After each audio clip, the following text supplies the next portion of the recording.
ओडिशावासी को देइथिबा प्रतिश्रुति पूरण करिसेंति रेल मंत्री अश्विनी वैष्णव विशेषकर मयूरभंज और बालेश्वर जिलावासी सेमानकर विकास पाई 89 kilometre Rupsa Baripada Bangiriposi rail section दोहरीकरण फाइनल लोकेशन सर्वे को अनुमोदन करिसेंति रेलवे बोर्ड।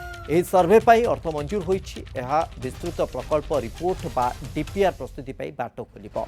यही विकास मयूरभंज और बालेश्वर बासिंदांक पाई विशेषकर छात्र छोट व्यवसायी श्रमिक एवं दैनंदिन यात्री मानक यात्रा पाई रेल सेक्शन शीघ्र और वर्तमान बाधा को प्रतिहित करी रेल चलाइबा को सुगम कराइबो। रूपसा बारिपदा बांगिरीपोशी रेल सेक्शन दोहरीकरण हेबा रेल संजोग रे उन्नति आनिबा एवं एही अंचल रे अर्थनैतिक अभिवृद्धि रे एक गुरुत्वपूर्ण माइल खुंट हबो।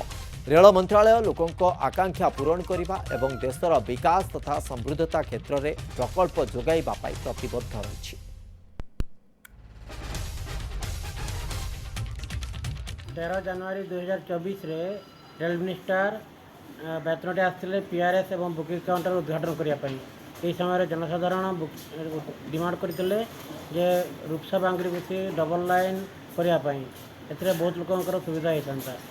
रेल मिनिस्टर यही कथा पर विचार करेंगे कथा देते। माननीय रेल मंत्री 2024 जनवरी 13 तारीख दिन बेतनटी रेल स्टेशन रे पीआरएस उद्घाटन आसते एवं से जनसाधारण दाबी उपस्थापन करते रूपसा बांगिरीपोशी डबल लाइन होगापाई माननीय मंत्री समस्त सम्मुख में कही यार विचार करिए।